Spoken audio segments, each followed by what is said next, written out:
Saudações biologistas, sejam bem-vindos a mais um episódio do podcast do Biologismo. Esse é o episódio número 3. Vamos conversar um pouquinho sobre psitacídeos e outras aves.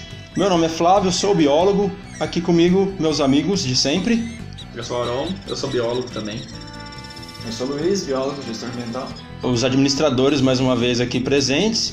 Hoje a gente tem mais uma convidada, daqui a pouquinho eu vou apresentá-la. Antes, vamos falar mais uma vez para convidar a galera para curtir as nossas redes sociais, quem ainda não conhece, né? Nossa página no Facebook, facebook.com/biologismo, e o nosso perfil no Instagram também, @biologismo. No último episódio foi legal que a gente comentou que a gente estava chegando a gente passou das 20 mil curtidas, né? E nesse a gente está chegando nas 30 mil curtidas. Falta pouquinho, estão quase lá, 29.600 alguma coisa aí. Tá num crescimento bacana aí, então a gente agradece aos fãs, aos nossos seguidores, aos nossos super fãs da página, né? Não sei quantos tem, mas tem bastante até. Não dá pra ver, né? Nunca imaginei que eu ia ter super fã. Pois é. Mas a galera participa bastante também, né? A galera participa bastante, tem uma galera lá que é até conhecida nossa já lembra uns nomes aí. Tem até gente... Minha mãe era tão super fã minha assim. Ah não, a minha também não. Até porque às vezes fala de barata, de rato, e minha mãe não gosta muito disso. Meio difícil. Né? Bom, antes de apresentar então nossa convidada, vamos à notícia da semana, a notícia do episódio com o Ribas. Eu acho que eu vou botar uma vinhetinha nisso aí. Por favor, Notícia do Ribas vai chamar. Notícia do Ribas com o nosso menino locutor. Então vamos lá. Dente de animal pré-histórico encontrado durante pescaria no Rio Grande do Sul. O fóssil tem cerca de 20 centímetros de comprimento e foi encontrado durante uma pescaria. Segundo pesquisadores da Universidade Federal do Rio Grande do Sul, o dente é de um animal muito parecido com os mamutes, bastante comum na América do Sul. Os pesquisadores afirmam que se trata de um dente superior de Gomphotheridae, possivelmente do gênero Stegomastodon, animal muito parecido com o elefante atual. Com cerca de 2,5 metros de altura e 7,5 toneladas, esse grupo viveu durante o Pleistoceno, entre 2,5 milhões e 11.700 anos atrás. Detalhe interessante: a legislação brasileira proíbe ter fósseis em casa. Sabiam disso, já? Por isso, eles devem ser depositados em coleções científicas. Por enquanto, o dente do animal pré-histórico permanece na casa da família do pescador que o encontrou. Essa notícia veio da UOL. Isso aí. Patrocina nós. Tá ferrado você não devolver o fóssil, porque ele tem que devolver mesmo. Assim, é diferente dos Estados Unidos, esse lugar que você pega um aconteceu. fóssil e leva pra casa e faz uma coleção de Você fósseis. monitoria lá na USP dos dinossauros lá, os caras falaram isso aí. Você tem que falar. Você tem que... Ou você pega e não fala pra ninguém. Não fala nada, só que... Aliás, foi perto de onde eu fui viajar.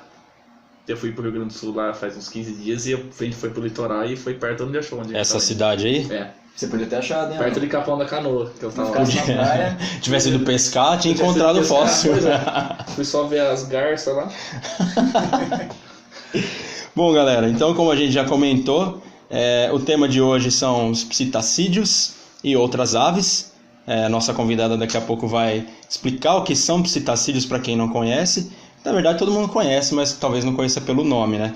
Então, para dar uma introdução aqui, fazer uns comentários que eu acho interessantes nessas notícias, eu acho espetaculares.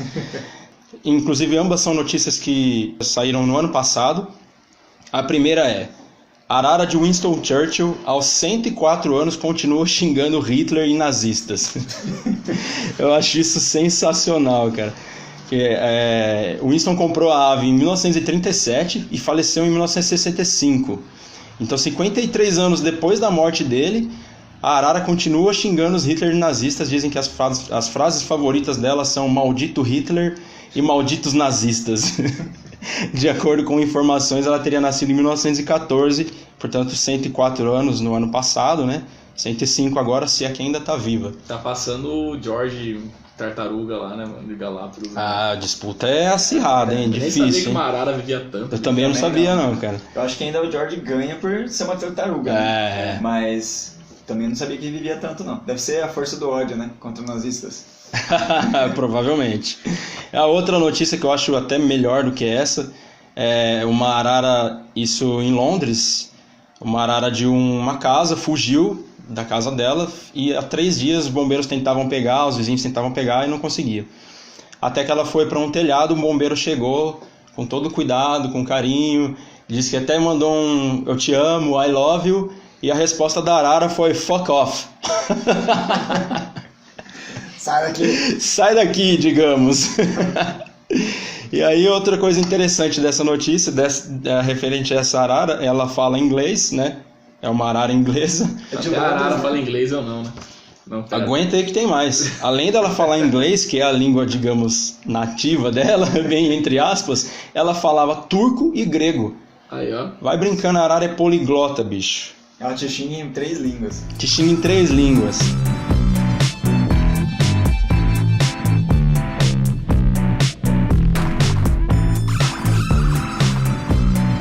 Bom, então agora sem mais delongas, após muita enrolação já nossa, vamos apresentar aqui nossa amiga Ariane. Primeiro, muito obrigado por aceitar o nosso convite, seja bem-vinda e por favor apresente-se. E obrigado ainda, porque ela já assustou com 3 tontos falando. Então, já besteira, né? a gente trancou a porta para ela não ir embora enquanto não termina o podcast. Pois é. Primeiramente, eu quero agradecer o convite, dizer que eu fiquei feliz pelo convite para estar aqui, trazendo um pouco de informação e contar um pouco da minha atuação no campo da biologia. E também quero parabenizar os idealizadores do biologismo por essa importante ferramenta. Eu sou favorável a toda ferramenta que divulga, que leva a informação e que principalmente educa. A educação é uma importante ferramenta nossa, é a nossa principal arma de desenvolvimento e do conhecimento, enfim, sem educação a gente não chega a muitos objetivos. Perfeito, muito obrigado. E a minha formação antes da biologia, eu também gostava muito da educação, gosto. Eu sou formada em pedagogia e na sequência eu fiz o curso de biologia. E assim que eu terminei o curso de biologia, eu comecei a atuar no Parque Ecológico de São Carlos. Fiquei um período entre 2004 a 2012 como voluntária e também comissionada externa. E nesse tempo que eu fiquei no Parque Ecológico, eu trabalhei muito com os filhotes de animais, principalmente de aves. E a minha paixão é aves. Já era antes ou aflorou ali? Já era antes, desde pequena. Eu sempre gostei. Já na infância, o meu primeiro animal de estimação foi um periquito. Olha só. E também 2 galinhas. Então vem desde pequena mesmo. Pets desde pequena. E por fim o curso veio suprir as minhas expectativas. E aí comecei a atuação no Parque Ecológico. E a paixão continuou e aumentou. E as aves sempre, durante a minha atuação no berçário, elas sempre foram um número maior do que répteis e mamíferos. Elas sempre estão em primeiro lugar no ranking do tráfico, são as que mais sofrem. E também são os que mais ficam órfãos. A Polícia Ambiental, eu tomei conhecimento de um levantamento deles entre 2015 e metade de 2016, e 90% de apreensões e filhotes, órfãos e aves de maus tratos, 90% aves. Eram aves. Então, por aí também a gente eu explico também o porquê ainda mais da minha atuação com aves. Mas todos os animais são a minha paixão. E depois da atuação no Parque Ecológico, tendo contato com tantos animais silvestres, aves silvestres, eu decidi que eu queria também estudar um pouco das aves de produção, frango, galinha. E aí aconteceu o meu mestrado em zootecnia na USP. Eu estudei nutrição de frangos de corte, mas durante o meu mestrado eu também tomei conhecimento com um projeto do meu orientador, que era a criação agroecológica de aves, tanto bacana. frango quanto galinha. E o estudo também era muito interessante.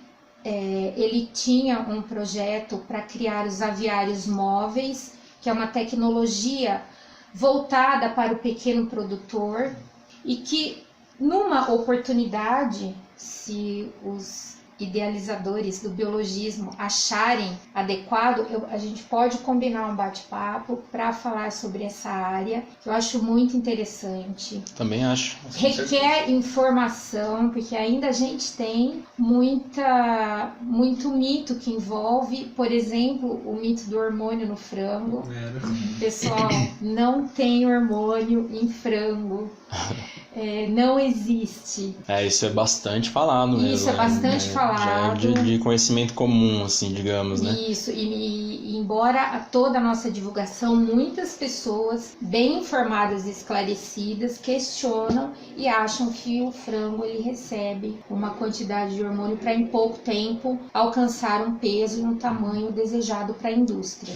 Mas isso aí é fruto de genética e a própria alimentação, para que ele aproveite da melhor forma o alimento. Então, por isso, esse ganho rápido de peso em pouco tempo. Então, uma pergunta, tem um pouco a ver também com a seleção natural, seleção artificial que a gente faz do próprio frango. Sim. Né? Aquele frango que cresce mais rápido, isso. Que vira mais maduro, mais rápido. Também tem sobre Eles isso. mexem com a genética. Então, é fruto de estudos genéticos que acabam promovendo um frango maior. Mais ideal pra gente. Mais né? ideal. E tem também a questão das poedeiras, da criação comercial, como que é uma granja.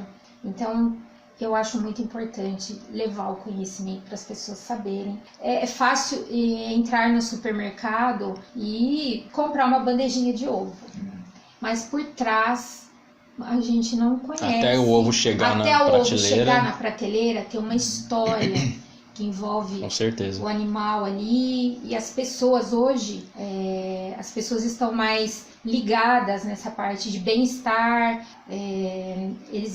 as pessoas estão de uma maneira geral não aprovando práticas de maus tratos, então a gente vê muita coisa nesse meio. Daria para fazer um novo programa. Vamos combinar uns com um foco mais nisso, assim, que é um papo que dá para ir longe, né? Isso, uma conversa bem interessante, né? Muito, e ainda muito interessante. Dá pra gente também buscar muitas perguntas e muitas dúvidas que a gente tem realmente. Mesmo nós, como biólogos, a gente tem muita dúvida em relação a essa parte de produção, né? Exato, e abrir pra galera também, né? Porque só nesse que já foi mais geral, já teve bastante pergunta, então se é um mais específico, com certeza ia ter muita dúvida da galera, né? Sim, só esse lance que você falou do hormônio do frango, já teve gente que vai ficar de cabelo em pé, né? Como assim? Então, A vida inteira eu soube disso? A questão é... Aquelas piadinhas, né? Que vinha sempre, né? Qual? Nossa, pessoa aí de 12 anos já tá tudo formado, muito frango tá comendo, né? Exato. 12 anos já tá adulto, é frango. Mas sabe que é o leite. Mas imagina uma granja, um galpão com 100 mil frangos. É inviável você pegar frango a frango e aplicar uma dose. Não existe hormônio para colocar em água, em alimento. Não existe isso, então é complicado. Então, pra gente esclarecer isso para a população de uma forma geral também é um pouco difícil. As pessoas sim. vêm com essa ideia e acreditam nisso. Então... já trata como uma verdade, Exato. né? E para mudar de ideia já é difícil. Né? E depois do mestrado, aí decidi voltar para a área de silvestres e agora estou no doutorado, no programa de pós-graduação em Ecologia e Recursos Naturais da UFSCar. E o meu projeto, lá eu desenvolvo um projeto que ele estuda a ecologia dos psitacídeos. Uhum. Voltou. Eu voltei para os os psitacídeos. E, como o Flávio comentou, muita gente sabe o que é, mas não associa ao nome, que, enfim, é o nome dado à família de todas as aves que a gente também chama de bico torto. Arara, papagaio, periquito, tuim, todos eles pertencem à família dos psitacídeos. Uhum. Aquela maritaca de manhã, né? Aquela maritaca de manhã. Só que eles lá, que bonito esse bicho é, mas faz um barulho, né? São todos daí psitacídeos. É mais bonito de bico fechado. Cara, esses dias eu tive que chamar um eletricista pra ver o que aconteceu, porque acabou a força de casa. Fiquei 2 dias sem força. Falei, mas o que aconteceu, né? A rua inteira tá com força. Fui ver, elas tinham comido o fio, o plástico do fio ali e cortado o fio. Exatamente. Uma vez eu encontrei um ninho feito por maritaca e só tinha fios de energia e parecia um artesanato. Era muito bonito o ninho. Então ela arranca, desculpa, ela arranca o fio e leva pro ninho. Naquela ocasião ela fez um ninho com o próprio fio. Ah, com o fio mesmo. Com o fio mesmo. Fez o ninho. Legal, todo né? Entre aspas, legal, né? Legal pra ela, né? Fio maleável. Tem mais resistência que falha, né, pô? Essa aí é esperta, vai usar pra toda geração, vai estar um milhão. Se compararmos com o das pombinhas, então, que tem 2 gravetos. As rolinhas, né?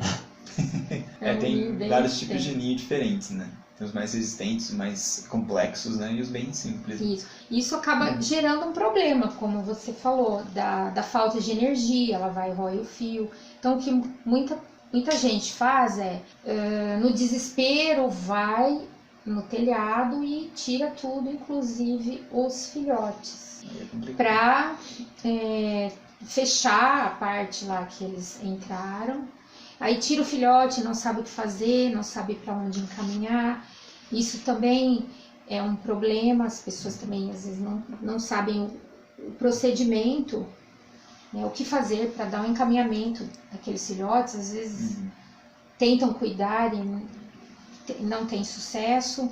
Isso também é um problema. Então eu sugiro, aproveitando aí o assunto, que a pessoa espera, dê um tempo para que eles terminem a criação do filhote, os filhotes vão embora, depois fecha e inviabiliza a entrada daquela ave no forro. Sim, melhor evitar, né? Melhor evitar. Ou, no caso da falta de energia, ter que fazer uma intervenção no forro, na energia, então deve encaminhar os filhotes para instituições que recebem pessoas especializadas, que sabem cuidar, para não ter problema. Porque o cuidado com o filhote, ele envolve muitos detalhes que, se não forem cumpridos, o filhote vem a óbito. Sim.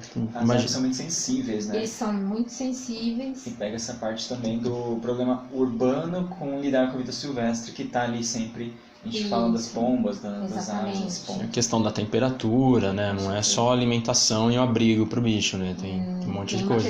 Cuidar de um filhote de pardal já é difícil, imagino que de um psitacídeo seja mais difícil ainda, né? Acho que a alimentação também deve ser uma coisa bem difícil de fazer aquela mistura, né? Pra poder... O Romeu foi criado assim. Quem é Romeu? Da minha maritaca. Ah, você tem uma maritaca? Tem. Foi criado como? O gato comeu os pais, né? Aí o meu ex-sogro pegou os ovos e colocou no ninho das calopsitas. As calopsitas que chocaram, tá? Nasceu um bicho de tamanho perto das calopsitas, assim, né? Aí depois eu comecei a cuidar dele, né? E na natureza acontece isso? É o cuco que rouba o ninho do outro? Não. Acho que Tem várias espécies, várias né, que fazem isso, né? Por exemplo, joga o ovo fora, né? O filhote é do tamanho do adulto, né, velho? Os pais criando um filhote que é muito maior do que ele, né? Ele joga os outros pra fora. Joga os ovos fora e bota o dele no lugar, como né? dizem, né? Mãe não vê filho, não vê filho, tá cuidando. E é engraçado com o tico-tico, o filhote o chupim é maior do que o pai tico-tico, o pai e a mãe. Então é engraçado, filhote é maior que o pai, é maior que o pai e a mãe sendo alimentado. Bicho burro, né? Esse cara percebe. Ô Maria, por que você saiu aqui? Maria. Assistiu muito Pica-Pau, cara. É amor, velho. É amor, né? É amor, né? Você chama de burrice, é amor, mano. Pois é. Não vai chamar os bichos de burro na frente da Ariane. Ele vai dar muita gente aí, cara. O pai tico-tico dele tá trombando as árvores com chifre, né, velho? Mas é isso mesmo. E cada filhote tem uma necessidade nutricional diferente. Então a alimentação que vai para um filhote de pardal é diferente daquela que vai para um filhote de psitacídeo, um filhote de pica-pau, de um tucano e por aí Não é vai. só ir na agropecuária e comprar misturinha pra recém-nascido, ou raspar ovo cozido e misturar com leite. Né? E o clássico fubá. Fubá com água. Fubá com água, o pessoal... Papinho tá cheio, tá alimentado, o bicho tá explodindo, né? Sem valor nutricional nenhum. Nossa, eu já vi gente que pega semente de girassol, um monte de semente, bate no liquidificador e dá pro bicho. Minha nossa. Porque fala, o adulto come, né? O filhote deve comer também. Morreu, mas passa bem. Quase isso. Pelo menos era pomba, né? Pomba come um monte de coisa, não tem problema. Até tem, mas... Tem problema?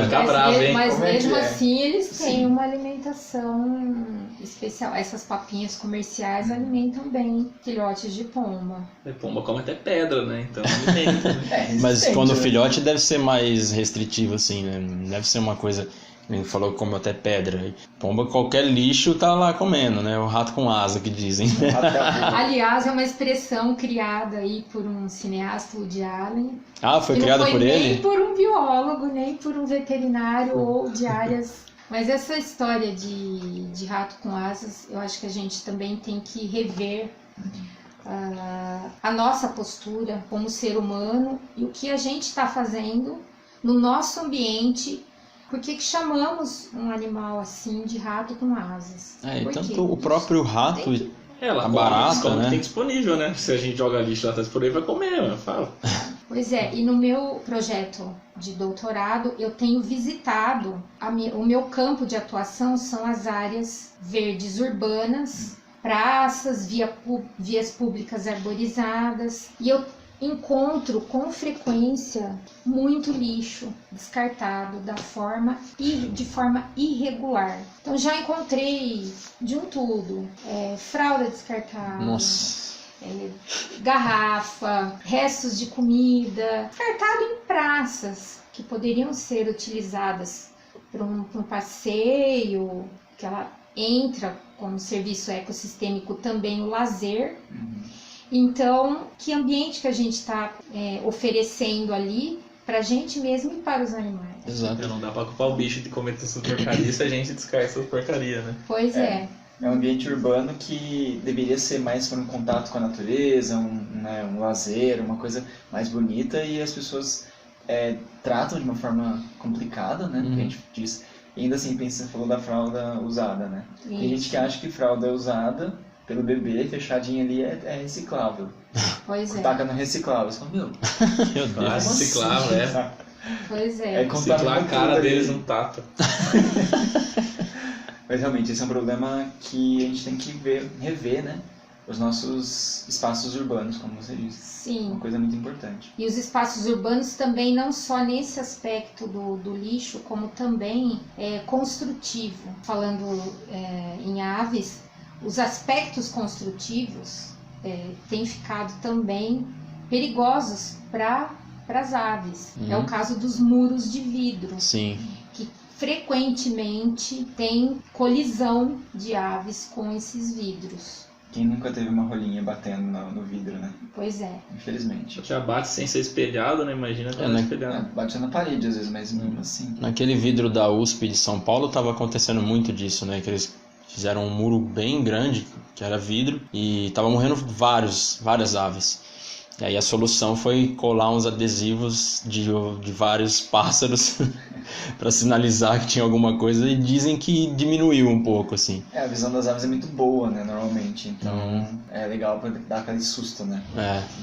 Então, cuidado, né? Tem um pesquisador de Sorocaba que está estudando essas colisões, e eles têm um trabalho recente publicado dizendo que realmente essas estratégias de colar adesivos, principalmente em forma de círculo, uns círculos brancos colados assim no vidro, reduz as colisões. Mas aí também entra a boa vontade do proprietário, que vai falar, vai ficar feio com os círculos colados no muro, mas o que será que é mais feio? O círculo colado ou a ave morta? Exato. Mas aí que entra o design mesmo, pensando na parte utilitarista e ao mesmo tempo sustentável. O próprio design se torna uma coisa bonita e ao mesmo tempo funcional em relação a essa segurança também, né? Com as aves e com outros animais que seja. Tem material que fala exatamente sobre isso, e não só sobre a construção, mas também a iluminação, que ela prejudica as aves, principalmente aves migratórias, nas rotas dela. A iluminação depende da incidência, ela pode prejudicar. Especialmente porque tem parques ou espaços que eram espaços de descanso, né, de parada, né, para essas aves. E às vezes a gente mesmo suprime esses espaços, ou como você diz, tem muita iluminação, vira um parque, alguma coisa que na vida noturna pra gente tudo bem, mas pra elas atrapalha demais, né? Sim. Isso a gente tem que repensar como colocado. a gente vai colocar esses lugares. Tanto que tem acho que até umas áreas de conservação que fazem os espaços assim, né? Virou moda agora botar essas luzes verdes nas árvores também, né? Sei lá, à noite, tá aquele holofote verde mirado na árvore, assim, Nossa, eu fico imaginando no Natal, essas épocas, deve sofrer pra caramba. A praça daqui, pelo amor de Deus, tá parecendo um carro alegórico, bicho. A casa da frente da mulher tá mais que a praça ainda. Tá. Meu Deus, tem uma mulher aqui que, meu, ela gasta mais que meu carro pra foto da decoração do Natal naquela porra lá. Ela se empolga. Se empolga. Aí pior que você chega e tem uns 30 negros na foto da sua casa. Puta, invasão de privacidade, velho. Ela gosta, gosta, né? Pelo amor de Deus, imagina você tá na tua casa vendo filme, tem uns manos tirando foto da tua casa, velho. Coisa chata. Mas então, e da mesma forma, né, que as pessoas acabam atrapalhando o ambiente das aves, a gente tem que pensar que nós invadimos também o espaço deles. E a gente tem que ter a consciência de que a gente precisa conviver com eles, saber conviver com os animais. Uma até das propostas da minha pesquisa é exatamente voltada para essa parte de arborização. Voltando na pesquisa minha de doutorado, a ideia é estudar a ecologia dos psitacídeos e por que os psitacídeos, não poderia ser outra ave e tudo mais. Bom, eles são muito importantes. São 344 espécies no mundo. Imagina quantos papagaios. 100 delas na América do Sul e 84 no Brasil. Nós temos muitos psitacídeos e muitos ameaçados. Eles estão perdendo o habitat. Por causa do tráfico também, né? E por causa do tráfico também.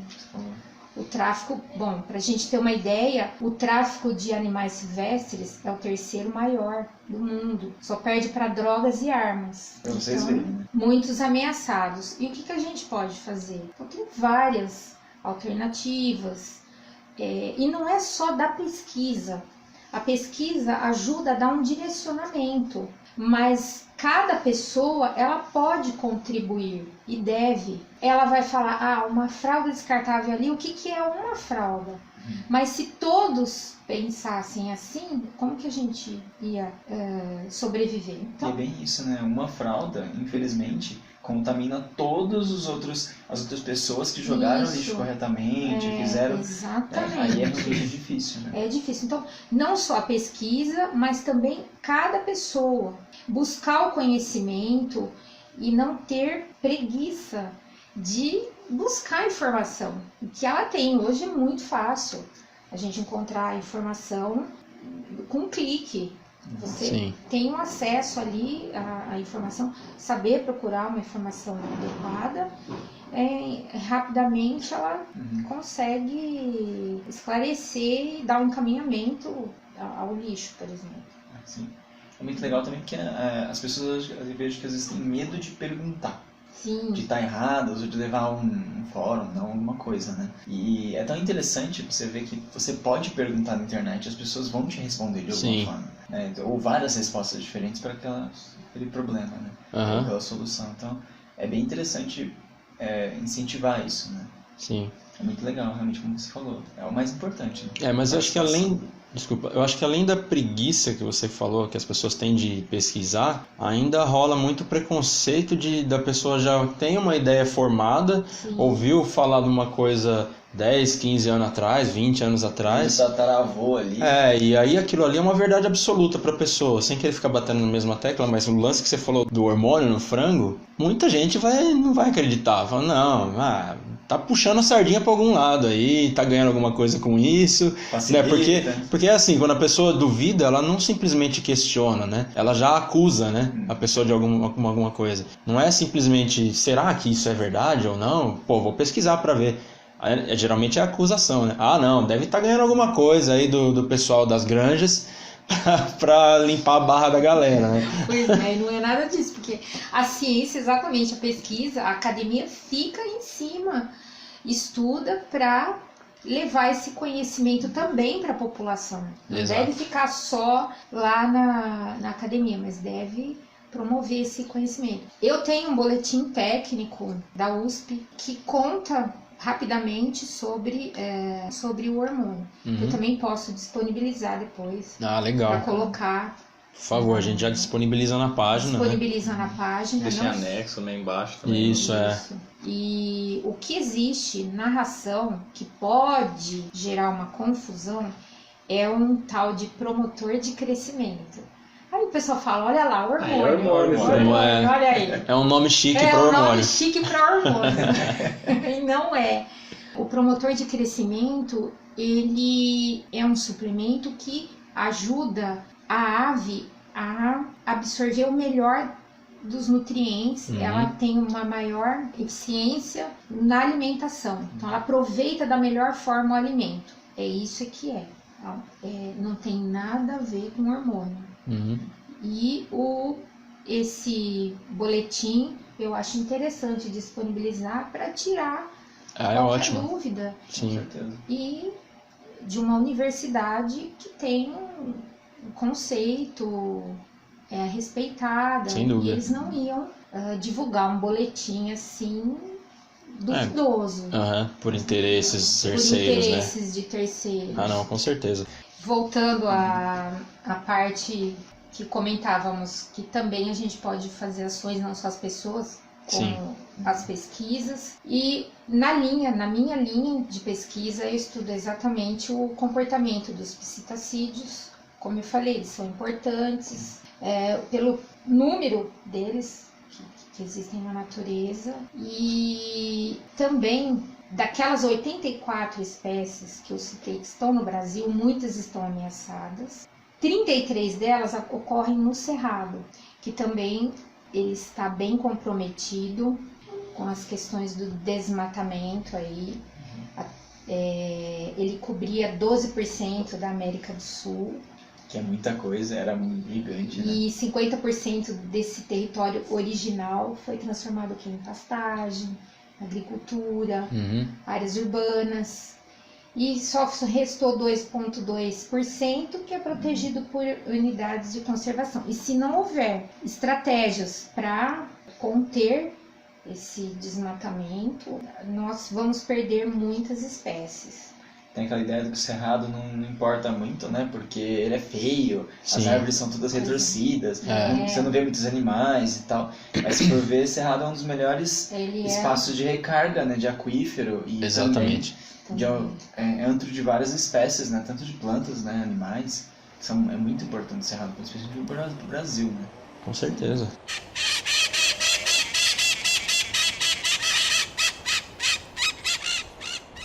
Nessa daí dá pra puxar uma pergunta já, né? Que ela falou das espécies dos psitacídeos, né? Sim.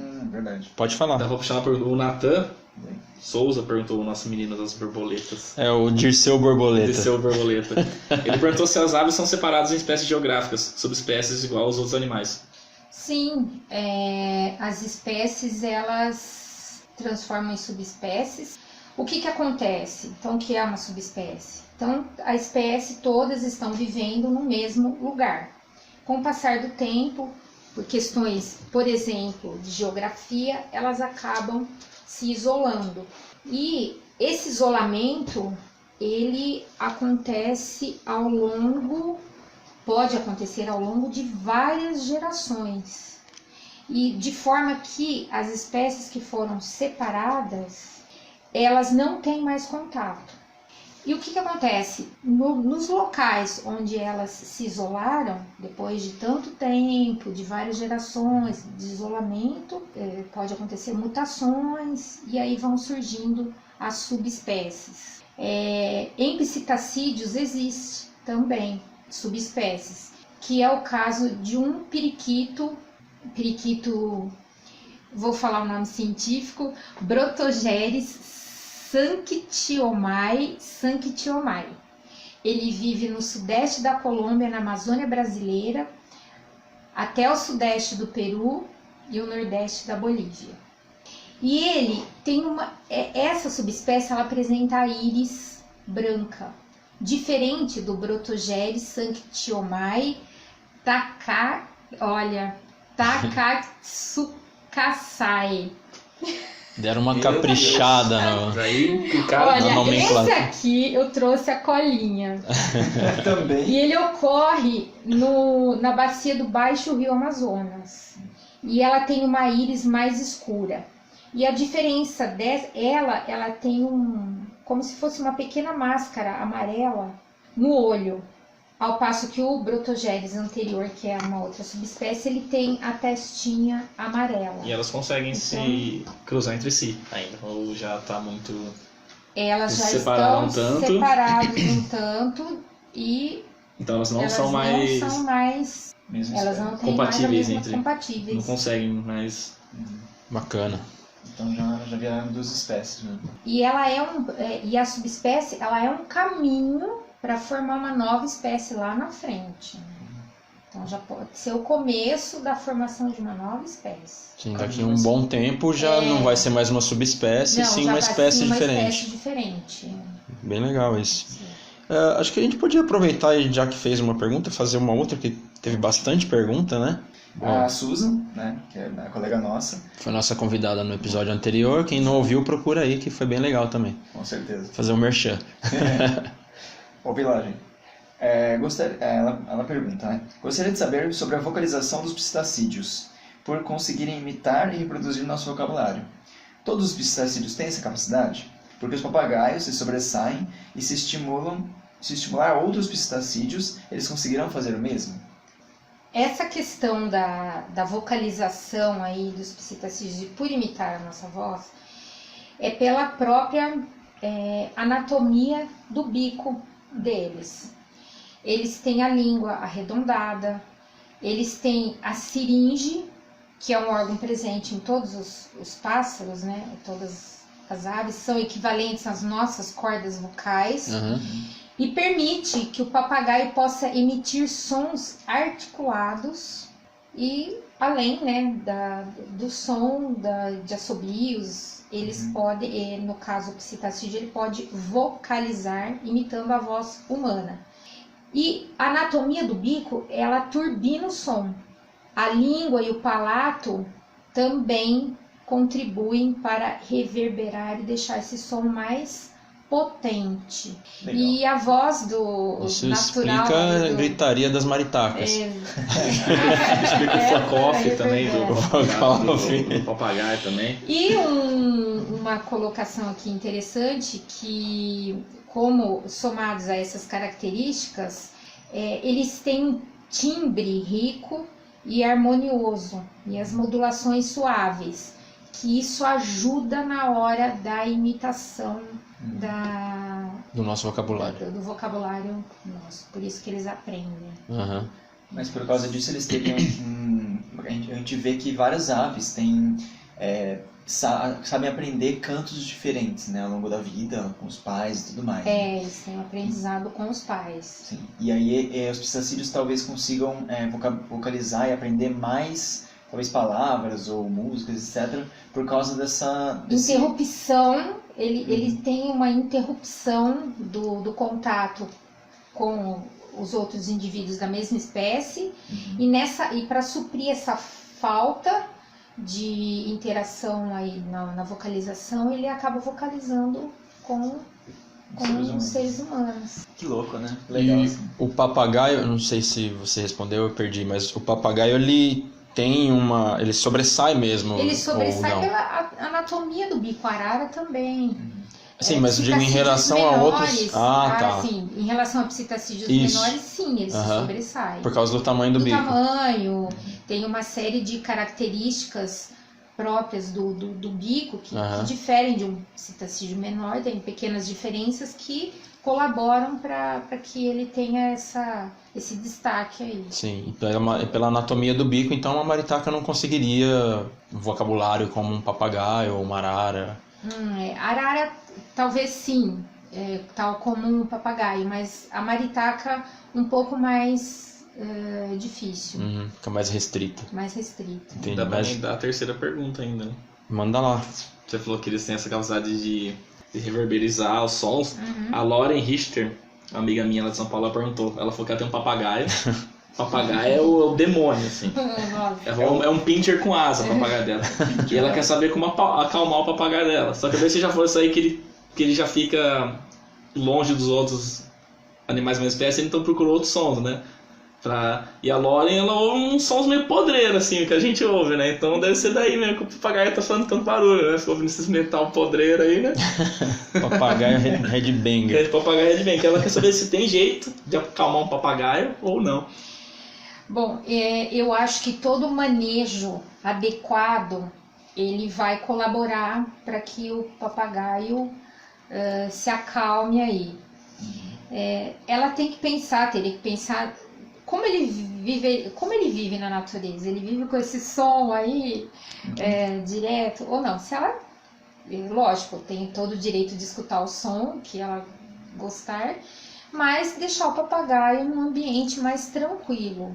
E alimentação, oferecer uma alimentação adequada, correta, questão de saúde, questão de higiene, o local, o espaço dele, onde ele vive. Ele está numa gaiola, no viveiro, se ele vive solto.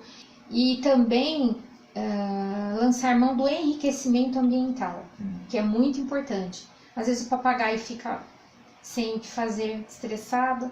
Então, tem muitas estratégias de enriquecimento que são baratas. Dá para esconder o alimento dele preferido num saquinho de pão para ele rasgar, ou numa caixinha de papelão, pendurar uns brinquedos para ele roer. É uma ave que gosta de roer, de bicar. Então, tudo isso ajuda a desestressar. E também procurar ajuda de veterinários que poderão indicar algum medicamento, talvez até fitoterápico, para ajudar nesse processo aí. Mas eu acho que o manejo adequado já vai resolver Mais tranquilo. Colocar um Zênia pro papagaio ouvir.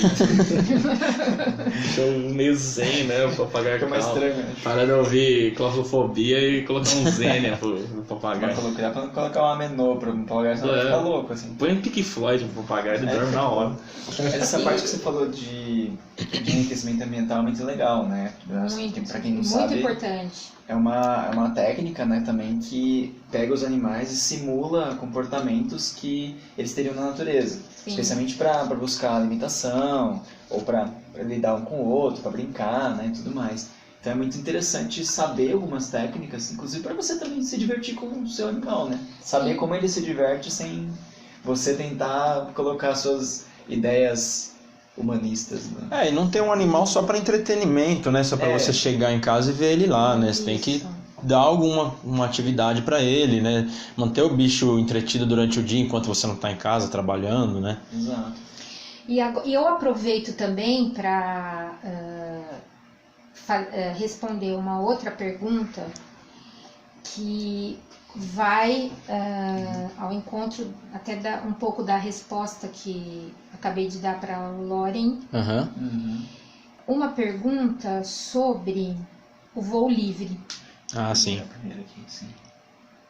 Foi feita pelo Iago no Instagram, Iago Cipolla. Quer fazer? Posso falar? Pode falar. A pergunta que ele fez foi: qual psitacídeo é mais interessante para praticar voo livre e o que vocês acham sobre voo livre? Pois é, aí eu vou entrar na questão de, antes de pensar em ter um animal de estimação, um animal silvestre, antes de pensar até na prática do adestramento, porque a ave vai ter que passar por um adestramento. Sim.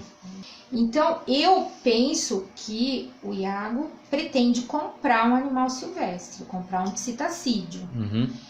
E aí, tem várias questões que envolvem a compra de um animal silvestre. No caso da ave aí que ele gostaria de comprar. Ele tem que ter consciência de vários fatores na hora da compra dessa ave. Ele deve respeitar as famosas 5 liberdades dos animais, que faz parte de todos os programas de bem-estar, que é livre de fome e sede, livre de desconforto, livre de dor, de doença, injúrias, livre do medo e do estresse e livre também para expressar os seus comportamentos naturais. Tá, isso durante a compra, na hora que ele for... Na hora que ele for, antes de comprar, isso é um pensamento que ele tem que ter pré-compra. Então, somados a essas 5 liberdades dos animais, ele vai ter que pensar também em que espaço que ele vai oferecer para a ave, se ele tem um espaço, vai ser em viveiro, vai ser em... o que ele vai fazer para a ave ficar no tempo que ela não vai estar fazendo voo livre com ele, na natureza, em algum lugar. Questão de alimentação que ele vai oferecer para a ave.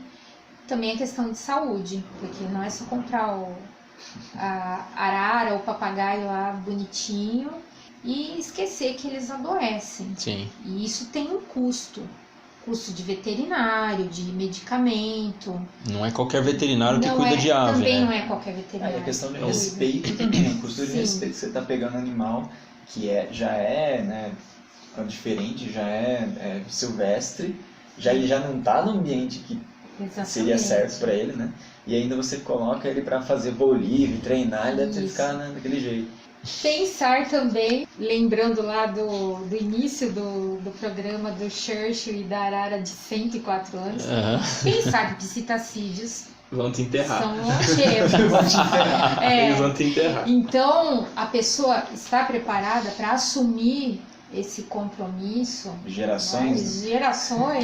Ó, a ave vai... são aves longevas aí. É um filho, né? É um filho, talvez até mais. Não é um cachorro, né? Que 10 anos vai precisar. Virou avô da criança. Mas já pegando a arara 104 anos, ela passou bastante a expectativa de uma arara em cativeiro. Ou foi mais ou menos aí? Não, passou um pouco. Foi por cento. Recordista. É que é a arara do Churchill, né? Normalmente em cativeiro seria quantos anos, mais ou menos? Papagaio 50, arara um pouco mais, um pouco mais, 60, 70. A arara tá anciã, então. Tá fazendo tempo extra aí. Mas... Tá sem pena até. É uma média, Tá assim, mesmo. aproximadamente. Na reportagem fala que ela já tá bem sem pena, assim, tá bem. Tá tudo Só faltava tá bonitona ainda, né? Tá vermelhando. Tinha que ser estudado, bicho. Parece que tá tipo osa, né? Mas tá com liquidificador, a arara, coitado. Ela passou por aqueles testes na época, né? De longevidade. E a arara tá novinha, assim. Pois é. E também saber da onde que ele vai adquirir, fazer aquisição dessa ave. Isso é muito importante e eu vejo muitos problemas, porque não basta você ter eu vou comprar de um determinado criador que tem uma nota fiscal. Mas às vezes a nota fiscal, ela não garante que o animal está completamente legalizado. O que acontece? Muitos criadores, para ter um criador, ele passa por vários processos de licenciamento, até chegar na licença de operação. E o que acontece? Muitos criadores, antes de ter a licença de operação na mão, ele acaba vendendo a ave, e até com uma nota fiscal. Então a pessoa compra e fica sossegada, mas numa eventual denúncia e de uma investigação, a pessoa acaba tendo um problema porque a ave não é legalizada. Igual o pessoal fala, eu comprei de criador. Beleza, mas não é legalizado. Você não tá pegando da natureza, mas... Sim. E a questão também do estresse do animal, né? Ele já sai do criador, vai para um dono, entre aspas, né? Vai ali para um outro ambiente que é estressante. Aí acontece todo esse problema, às vezes vem a polícia ambiental, pega o animal, leva para aquele lugar, né, que às vezes é temporário. Isso. Às vezes o próprio animal vem a falecer pelo próprio estresse, né? Exatamente. Tem então, casos... e eles são aves que se apegam muito aos donos e cortar esse vínculo é prejudicial para a ave. E por isso que é bom, é aquela famosa frase que o barato sai caro. Aí a pessoa que economizou na compra ou até comprou baratinho proveniente de tráfico vai ter um problema futuro muito maior. E hoje a Secretaria do Meio Ambiente, de Infraestrutura e Meio Ambiente, ela tem um link que elenca os criadores e os estabelecimentos comerciais aptos para venda hoje. Então eu tenho também o endereço que eu vou deixar disponível também para vocês, que é num clique a pessoa tem a relação de onde ela pode comprar essa ave. E é muito importante também, como você mesmo disse, a pessoa realmente pensar muito bem em ter um animal, nem que seja um cachorro, um gato. Claro. Com certeza. É muito importante o porquê. Às vezes compra para o filho, porque é pequeno, tá, é bonitinho, mas depois, como você falou, um papagaio, ele é legal quando a criança tá ali, depois a criança vai embora, você vai ter que cuidar do papagaio durante 60, 70 anos. Sim. E aí, você tem realmente esse pensamento a longo prazo? Ou o animal vai, depois que acaba, vai embora, sabe? Assim. Aquela velha história, não dê animais de presente, né? Deixa que cada um se vira, porque é uma responsabilidade pro resto da vida, né? Eu acho que adotar é muito mais legal. Claro. Porque pra citacídeos é mais difícil, né? Mas você vai lá no mato adotar uma arara, né? Esse adotar tem aspas meio grande. Mas falando isso, eu nem sabia que o pessoal usava citacídeo pra voo livre. Eu pensei que praticava o livro. Arara, né? Acho que mais arara. Mas eu nunca vi, eu pensei que era mais falcão. Falcoaria, né? Eu nunca vi. Araria, será? Então, quando eu vi a pergunta do Iago, eu também estranhei. Falei, mas... Um livro com araras. Aí depois eu pensei, acho que com araras devem fazer. Sim. E outro detalhe muito importante é aonde ele vai fazer essa prática, né? Em que ambiente? Porque não adianta ele comprar uma espécie que não ocorre na região onde ele vai praticar esse voo livre e a ave de repente se perde, não consegue voltar.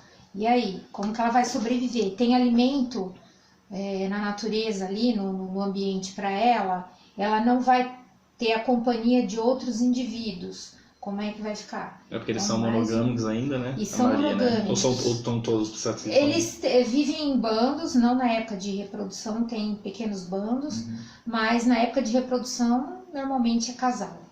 E é verdade que eles escolhem um parceiro a família inteira? Eles escolhem um parceiro. Então se morre um, aí eles não vão mais, ou aí eles procuram outro. Até podem procurar, mas tem aquele processo de demora, né? Não é assim tão rápido. Aconteceu um fato no sul que 2 papagaios, entrando aí na questão do homossexualismo, existiu nesse caso em psittacídio, e eles formaram um casal, 2 machos.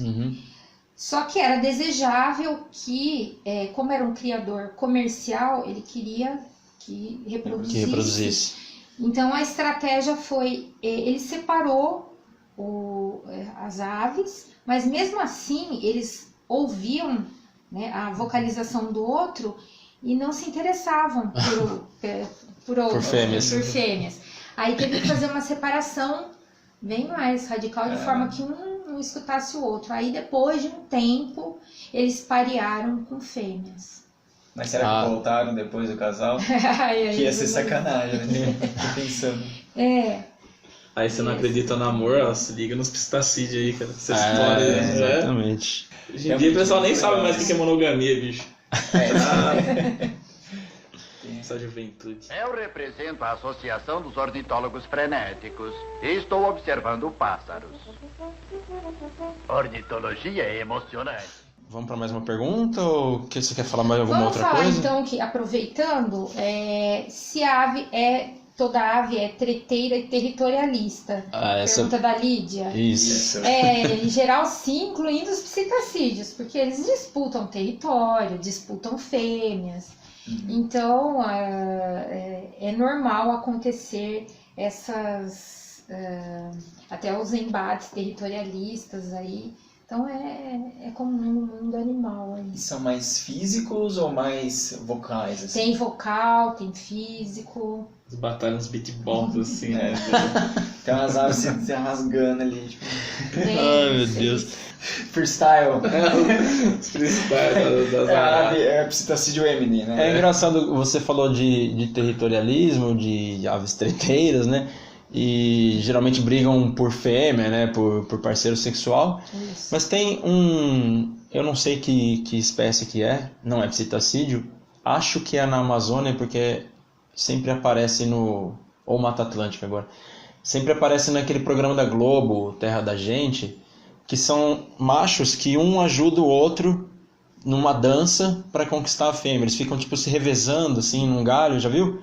Vi, né? Fica um pulando do lado. Mas ou é um macho, eles ficam... Talvez eles... Eu não sei se é uma competição. Eu acredito mais na competição para a fêmea eleger. Ou um deles é o rufião, né? Ou do que um auxiliar o outro nesse... Eu não sei. Bom, a não ser que eu tenha feito alguma confusão, mas nessa reportagem alguém dizia que eles estavam... Tinha um, entre aspas, líder, né, o macho alfa, vamos dizer, e os outros, como uma forma de praticar a corte, a fêmea, acabavam ajudando esse macho alfa. Isso que é brother, velho.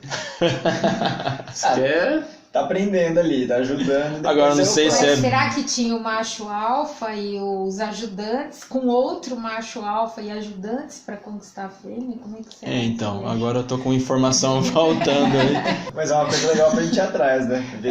Vamos procurar e colocar na página. Na conquista. É tipo aqueles caras, aquele meu amigo ali que quer ficar com você, sabe? O cara tá traindo assim, né?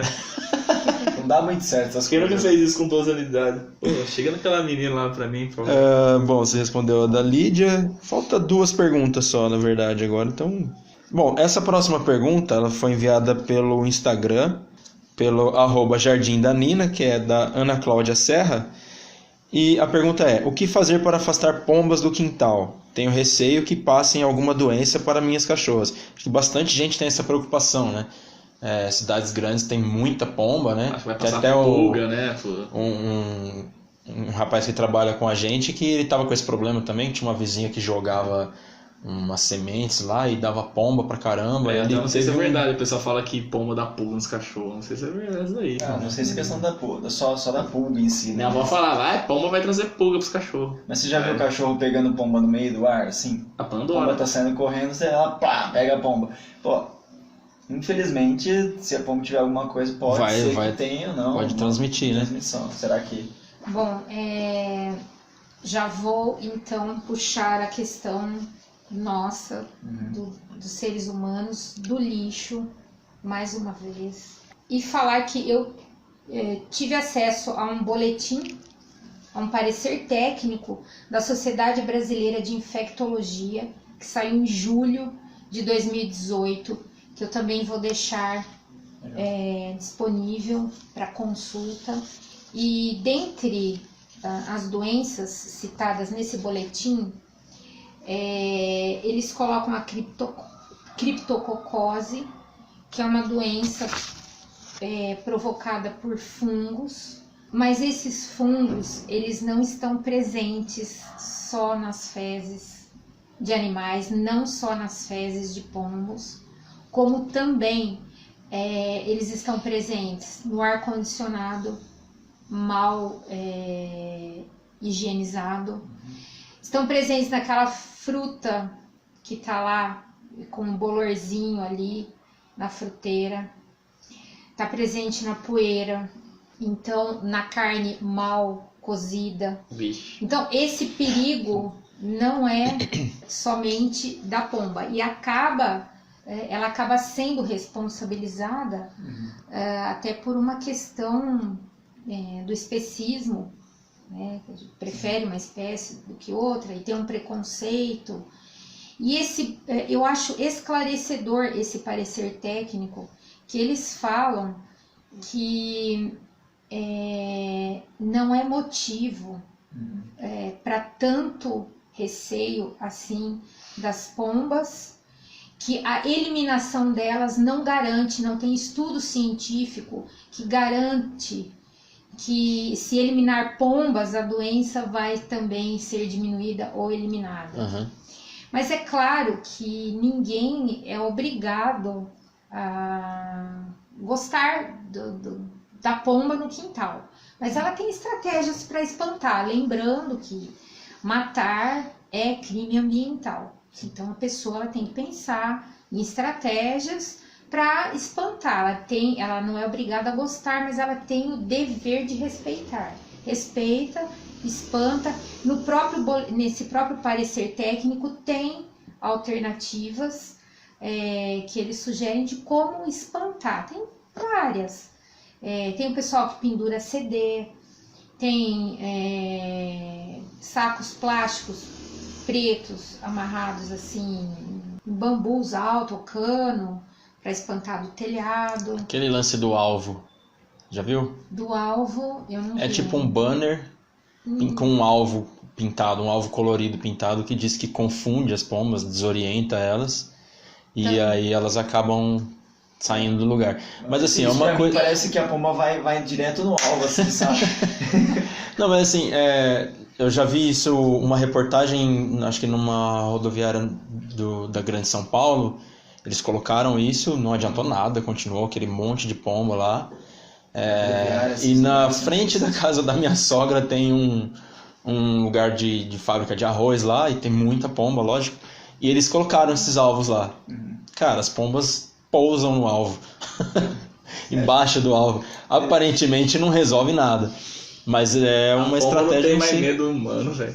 Não tem, Não tem mais medo nenhum. Já acostumou completamente com a nossa presença. A quantidade de comida, de alimentação disponível que a gente, assim, alimentação não vou dizer que é boa, né, que a gente disponibiliza, mas que tem disponível ali para procriar, para ter a quantidade, é igual, uma plantação ali e uma de gafanhoto, que, né, eles vão lá, comem tudo e boa.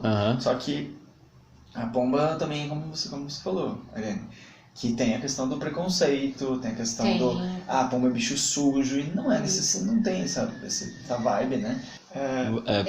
Exatamente. E tem muito, tem estudos antigos, que às vezes o pessoal se baseia em estudos antigos, mas você tem que ver hoje. Esse parecer técnico foi de 2018, de uma sociedade brasileira de infectologia.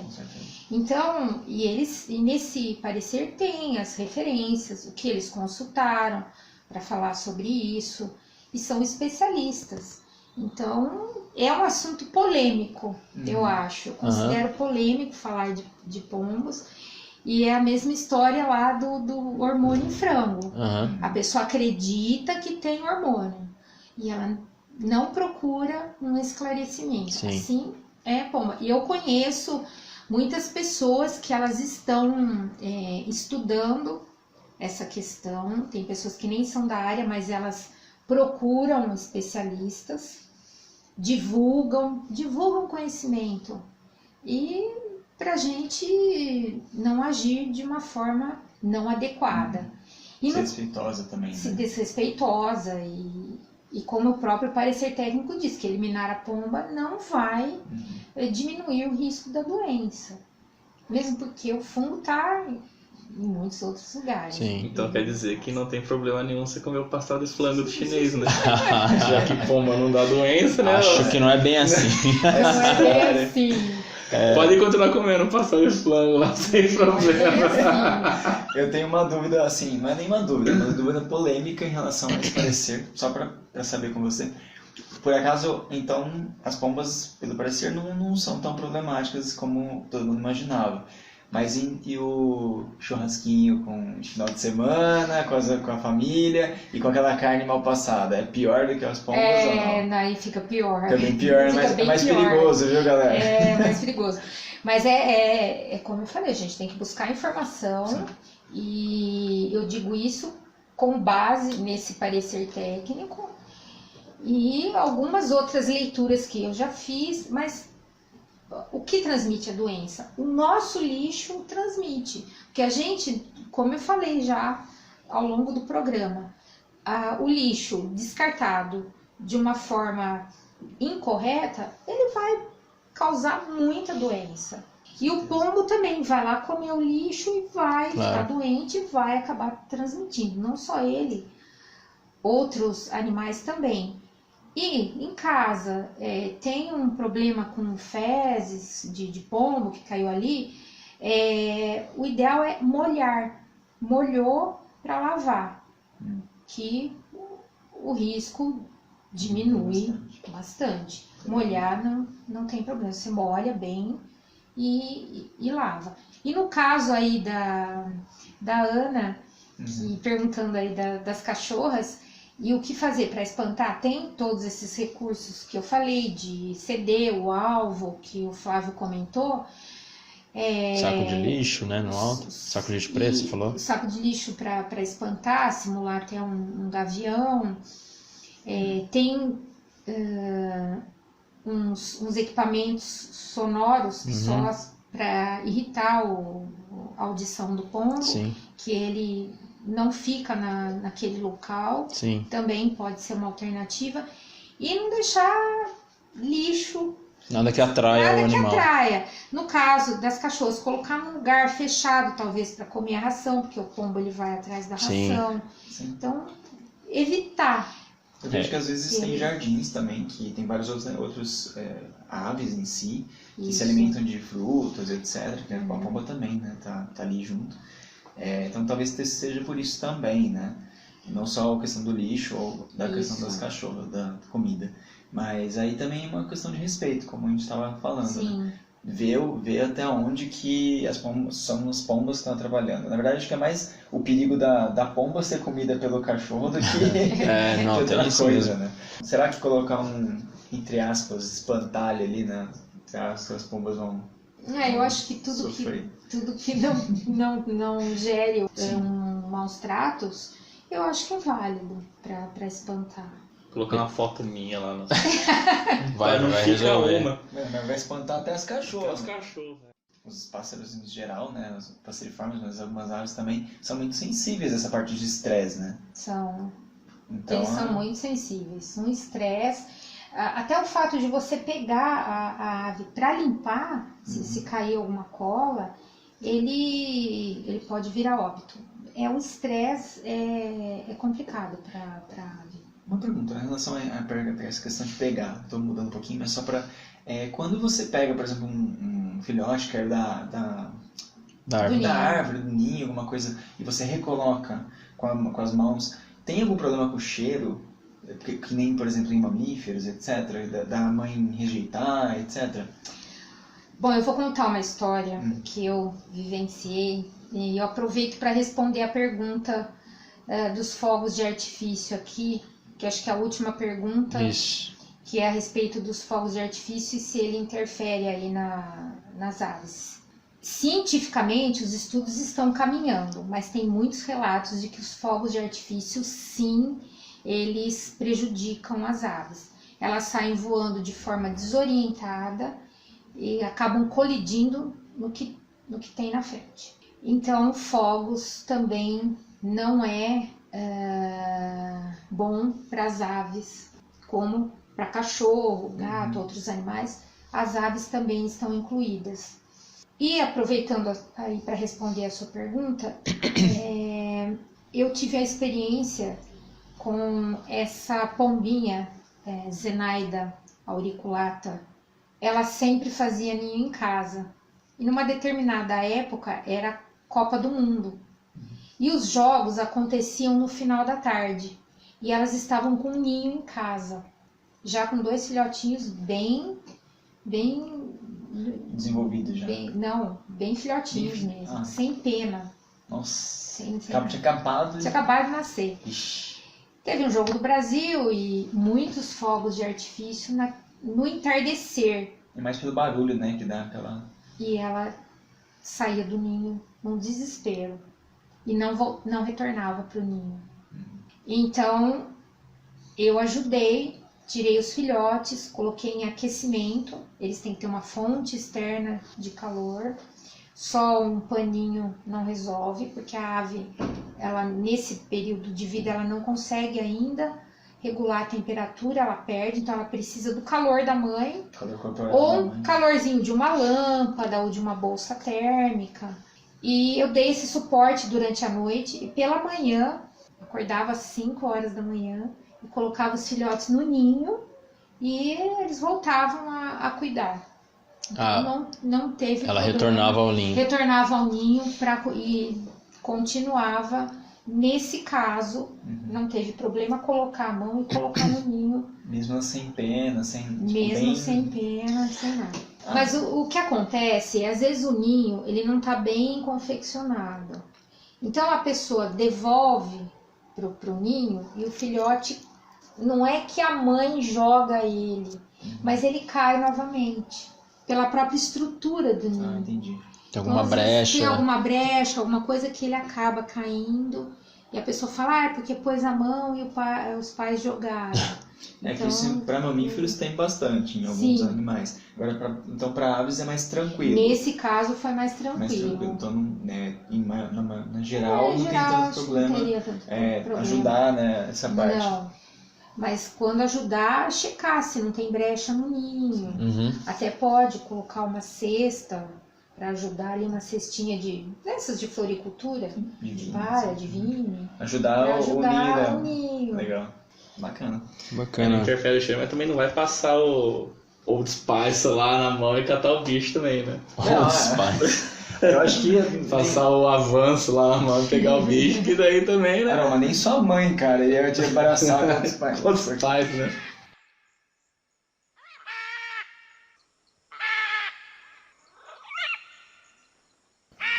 Bom, Ariane, você pode falar um pouquinho pra gente sobre o seu projeto?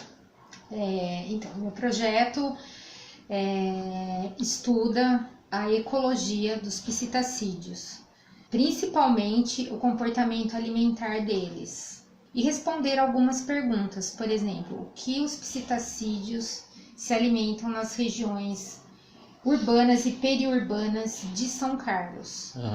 Escolhi 40 pontos entre praças, vias públicas arborizadas e algumas trilhas do Cerrado para fazer essa pesquisa. E entender um pouco da sazonalidade.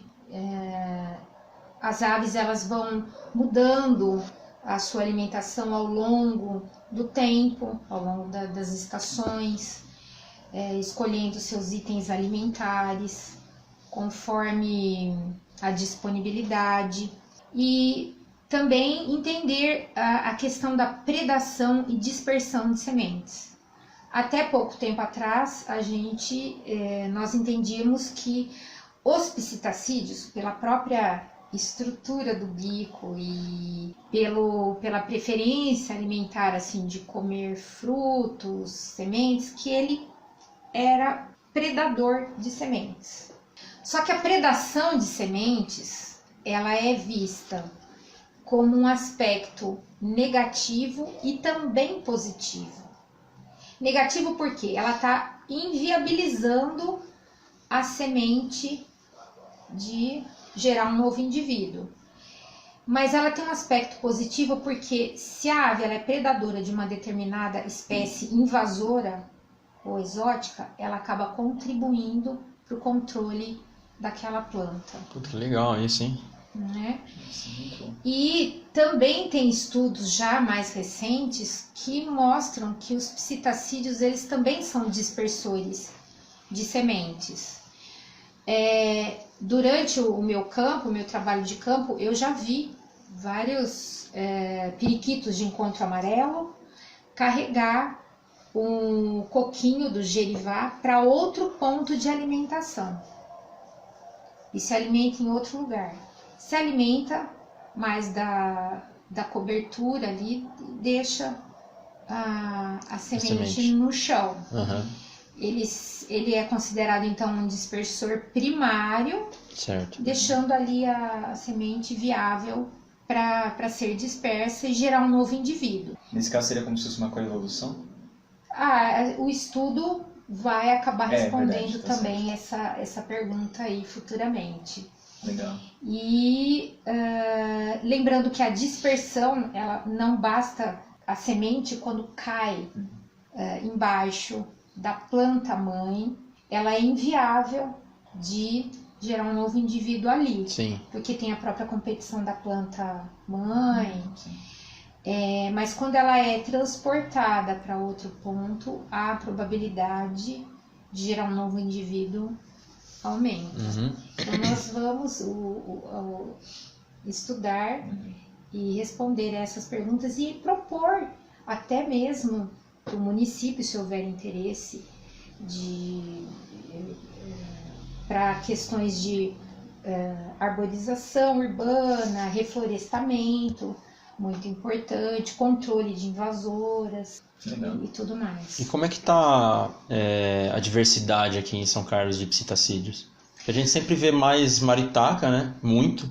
E tem um outro periquito verde que geralmente anda em bando, assim, que é menor que a maritaca, né? Eu conheço mais esses dois, assim. Aí você falou, até dei uma olhada por cima no seu trabalho, assim. Isso. Mas o objeto são mais de duas espécies. Você citou a maritaca, ela entra no estudo. O periquito de encontro amarelo, o tuim e o papagaio curica. Que eu já ouvi a vocalização na região da UFSCar e muito provavelmente ele deve viver por ali em algum momento. Uma área bem arborizada, né? Lá tem muita área arborizada e provavelmente em algum momento eu vou conseguir a observação. E o tuim também, o pequenininho. O tuim também? Também. Eu vi alguns papagaios lá perto do Cerrado mesmo ali. E o periquito rei. Periquito rei também. Que legal. O periquito rei, tem observado que nas cidades é mais comum a maritaca e o periquito de encontro amarelo. O tuim em menor número. E o periquito rei ele tem uma cabecinha laranja, Por enquanto, eu só tenho visto nas áreas de cerrado, assim, mas nas trilhas. Sim. Na cidade é pontual, assim. Ainda não dá para afirmar nos locais, se ele estava de passagem ou se realmente ele fica ali. Porque o trabalho de campo está no início ainda. Eu tenho ainda mais de um ano de coleta de dados. Mais de um ano. Interessante, né? Porque a questão da pesquisa do forrageio de cada animal desse. Isso. Então, de cada espécie, né? Então, realmente, talvez o forrageio deles seja mais longe do ser humano, entre aspas, né? Seria legal pensar assim. E também o estudo é muito importante porque, por exemplo, a arara azul de Lear, ela se alimenta do licuri. Quando ele não está mais disponível, ela vai se alimentar do milho e acaba sendo uma praga. Então, conhecer, né, outros itens alimentares para propor um manejo adequado aí pode contribuir para que os produtores não fiquem aí descontentes com a arara e disponibilizar outros plantios e outros itens em questões de reflorestamento. Aí. Não é à toa que elas estão se predando, entre aspas, né? Se alimentando do milho, né? Isso. É porque ela falta alimento. E aí tem essa disponibilidade ali, né? É igual, sei lá, vamos dizer, um urso panda. Se não tiver uma flecha de bambu, ele vai... Na verdade, eu não sei se ele vai se alimentar de outra coisa. Como se fosse se ele se alimentasse de alguma coisa, né? Um cultivo, alguma coisa. E o estudo está iniciando, espero ter sucesso ao final, responder muitas perguntas, e somar aos que vêm vindo também a outros estudos que tem uma dificuldade. O estudo, esse tipo de estudo, porque requer muitas horas de campo. Sim. Então, para o pesquisador, também é cansativo, ficar várias horas, quase que todos os dias, ao longo de um ano. Então, são várias horas de observação. E às vezes é frustrante, porque vou tanto a campo e de muitas observações, apenas uma eu consegui fazer o registro. A observação de comportamento animal tem esse problema, né? Às vezes você fica horas lá, não acontece nada, ou você não vê nada, né? Dizem que tem que ter muita paciência e muita vontade de terminar o trabalho mesmo. Exatamente. Né? Teve uma vez que eu fui fazer um estágio, não foi estágio, né? Fui acompanhar uma pesquisadora ali em Tirapina. A gente foi fazer observação de ninhos, né? Colocar os pontos onde tinham ninhos e quais espécies poderiam ser e tudo mais. A gente ficou quase uma semana assim fazendo, acordando cedíssimo. E assim, é muito difícil achar um ninho. Assim. Tem alguns ninhos que são bem fáceis de não, esse é o ninho de tal coisa. Mas a maioria dos ninhos são muito escondidos num cantinho, numa árvore. E a gente não tem visão tem que treinar muito bem a visão para aves, né? Inclusive, eu queria perguntar, você recomenda esses grupos de observação de aves? Sim, os grupos de observação, eles são interessantes com pessoas experientes, para quem quer iniciar nesse campo aí, para reconhecer as aves, e não só visualmente, mas auditivo também. Reconhecer a vocalização, tem que ter um ouvido apurado também, para fazer o reconhecimento. Uma forma legal de educação ambiental, né? Sim, também. sim. Respeito e ver também, essa ave se alimenta desse tipo de coisa, né? Não é uma técnica invasiva, né? Você só está observando mesmo. É bem legal. Bird watching, né? Que hoje é uma prática comum e muito valorizada, exatamente porque não é uma prática invasiva. Tem campeonatos internacionais, né? Contribuição de fotos, o pessoal fotografa. Legal. É muito interessante. Fazendas que têm áreas de preservação, eles podem também receber esse turismo aí e ganhar dinheiro. Exato, também, um turismo ecológico, né? Um turismo ecológico. Respeitosa e ainda de forma sustentável. respeitosa e sustentável. Coisa que tem que crescer bastante, é uma atividade que a gente pode incentivar bastante, né? Uma educação ambiental, levar uma criança lá para de repente já desenvolver um gosto por aquilo. Geralmente criança tem essa curiosidade com animais, né? Sim. Gosta de ver. Se a gente já gosta, uma criança, então mais ainda, né? Mas uma criança que nasceu na fazenda ali, tá sempre todo dia, ninguém melhor que ela pra saber todos os bichinhos, os lugares, a planta, exatamente. etc. Onde estão, né? Então é muito legal, assim, esse conhecimento. Acho muito importante. Bom, então tem ainda o seu centro de reabilitação, que é o seu projeto, né? Tomara que dê certo, a gente super apoia. Fala um pouquinho sobre ele, por favor, sobre a ideia. Eu tenho um projeto para criar um centro de reabilitação de animais silvestres em São Carlos. E esse projeto ele já existe há um tempo, mas é um projeto que ele fica transitando entre o fundo da gaveta e a parte mais de cima da gaveta. Então ele está numa fase assim de movimento agora, de ir mais para cima da gaveta. E eu espero que 2020 ele possa sair de fato da gaveta e se concretizar. Certo. E é um projeto que tem o objetivo de receber animais órfãos ou debilitados, principalmente aves, por conta já que os próprios números da Polícia Ambiental mostram que aves sempre sofrem mais injúrias. A maioria, né? E são a maioria. E dar o encaminhamento, fazer a reabilitação e devolver para a natureza. Legal. E é um projeto que também ele engloba a educação ambiental, que a ideia é trazer escolas exatamente, como você falou, da criança estar presente no momento da soltura. Isso é muito lindo. Muito... Além de ser bonito, é uma coisa que mostra, que cria aquela sensação de pertencimento também, né? Sim. Ela tá Sim, no meio, exatamente. vendo e cria histórias, né? Essa é a melhor parte. Você viu daquele do chimpanzé? Que saiu esses dias os vídeos? Ele foi soltar, ele voltou pra abraçar. É um vídeo.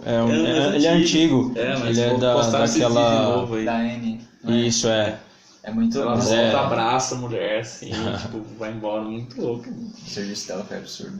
É um projeto que surgiu com a ideia de outras pessoas que sugeriram, e até temos uma OCIP criada para facilitar recebimento de recurso. Sim.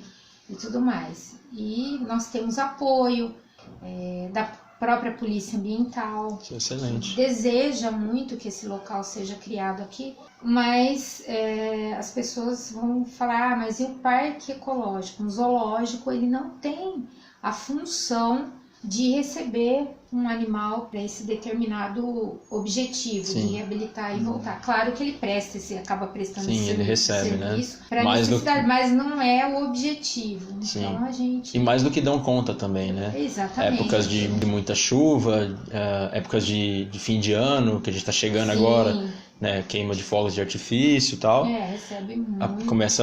Aumenta, né? Tem um crescimento do aparecimento dos animais lá. Inclusive pela variedade de espécies de animais bem diferentes, né, no caso, que são ou atropelados ou têm algum problema em relação a isso, que são levados ao parque, né, que às vezes é muito difícil de você ter conhecimento de como cuidar de todos eles. Claro, né?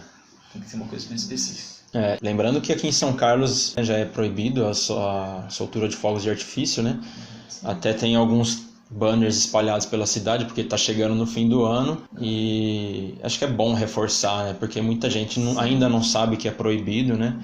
E mesmo sendo proibido, com certeza vai ter muita queima de fogos. Mas já é bom que talvez já diminua um pouco e diminua o sofrimento não só de animais, mas de pessoas doentes, de crianças, né? Enfim. Nem devia ser proibido pra negar não fazer coisa besta, velho. Ficar explodindo bomba, mano. Fazendo barulho. Fazendo barulho, pelo amor de Deus, velho.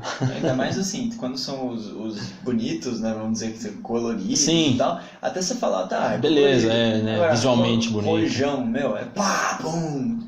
Pra quê? E fora que é perigoso, né? Além de ser muito perigoso. Muita gente perde a mão. Vai dar pipoca que dá na mesma.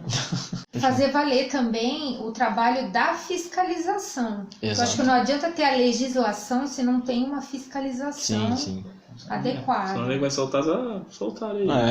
Não acontece nada, não tem punição, não tem nada, né? Exatamente. E fazer valer a lei. Exato. Que a lei, quando ela entra em desuso, ela acaba saindo de uma legislação aí, de um código de leis. Uhum. vocês têm previsão não, mas na ideia também, criar esse curso, né, da fiscalização também junto? Que seria legal ter em conjunto, né, ter esse respaldo de pessoas da cidade, né, das universidades e junto ter trabalhar em conjunto com o projeto de criar, sim, com a cidade e tudo mais. Com certeza. É um ano que a gente pretende ter muito apoio, muito patrocínio, inclusive financiamento para manutenção, que é o principal e que é o que nos falta. Porque a questão de área e de recurso para construção, a gente sabe que é possível, com cessão de área por determinado tempo, pode ser área particular. Para construção tem patrocínios pontuais também que a gente pode ter, financiamento pontual. Agora, para manutenção é aquele recurso que a gente tem que contar todo mês, ter certeza que aquele dinheiro vai estar ali para a manutenção do local. Claro. Que é a parte mais difícil. Que é a parte mais difícil e é certeza. por isso que o projeto ainda não saiu da gaveta. Mas eu espero que agora... É difícil começar um projeto sair. que você sabe que às vezes você vai ter que pausar em algum momento, né? Ou deixar meio degringolar, vamos dizer, por causa disso, né? De falta de verba de manutenção. Mas que, nossa, fico muito feliz realmente quando o Flávio comentou um pouco, né? Sim. A gente ficou muito feliz, assim, que é um projeto que tem muito potencial e já está muito bem consolidado. Tem demanda. Né? E ele está escrito, pronto, com desenho, inclusive arquitetônico. Ele está pronto. Ele só... Legal demais. Estamos muito na torcida, apoiando muito. Acho que é um baita de um serviço para a cidade. Sim, para o meio ambiente, né? E é uma coisa necessária, né? Enfim, te parabenizo pela ideia. Obrigada. Agradeço muito por aceitar nosso convite, por divulgar seu trabalho com a gente, explicar um pouco sobre os psitacídeos, que a gente conhece mais de vista, de histórias, né? De papagaio que fala palavrão, que canta hino de time, né? E, enfim, acho que é isso. Não sei se tem mais alguma coisa que gostaria de falar. Bom, para finalizar, eu quero agradecer mais uma vez a oportunidade, reforçar que eu fiquei feliz pelo convite e parabenizar vocês por esse programa. Acho muito importante o que vocês estão fazendo. Sei que não é fácil também. E que continuem, eu espero que venham outros episódios aí do biologismo. Parabéns. Já conheci o Flávio da época do Parque Ecológico, foi um excelente estagiário. Obrigado. E os meninos também, com certeza, se está junto com o Flávio, tem uma grande dedicação aí na carreira. E já são, né? Já no início e serão profissionais excelentes. Bom, muito obrigado mais uma vez. Quer falar alguma coisa? A gente agradece, com certeza, foi uma honra passar esse tempinho com você, né? Mas que abre muita cabeça, realmente, não só pela conversa, mas pela presença, pelo carinho todo que a gente passa também. Né? Foi um episódio bastante esclarecedor, né? Um bate-papo gostoso e de bastante aprendizado também. Eu vi quem ouviu ver se para de falar que frango tem hormônio, né? É bom rever, né? Bom, é legal reforçar também que a Ariane falou que vai passar uns links pra gente, né? Pra gente deixar disponível pra galera ler a respeito. Eu também quero ler a respeito, tem muita coisa aí que é bem interessante. E aí a gente deixa aqui debaixo aí nos links, né? Disponibiliza na página também, para todo mundo pegar um pouquinho mais desse aprendizado aí. Se ficou alguma dúvida, por favor, pessoal, coloque lá no link embaixo, que eu responderei com o maior prazer.